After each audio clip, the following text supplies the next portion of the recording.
Yaani mwanaume anaweza kukusaliti si kwa sababu hakupendi, si kwa sababu hapendi familia yake, si kwa sababu hakukumbuki. Mwanaume anakusaliti kwa sababu ya tamaa ya muda mfupi sana, tamaa ya macho, tamaa ya kuona, kutazama. Usaliti wa mwanaume unatokana na hicho kitu.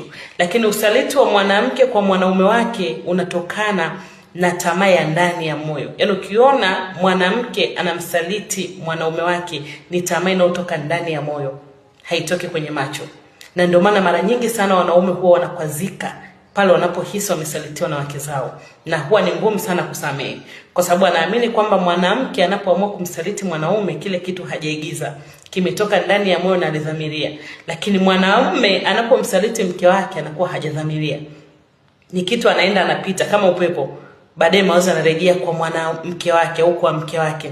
Lakini mwanamke akianzisha hicho kitu, huwa ni ngumu sana kurejesha mawazo kwa mume wake, bali huwa anazidisha dharau, kebei, na kuendelea kumlinganisha mume wake au kumdharau zaidi kwa chochote ambacho anakifanya.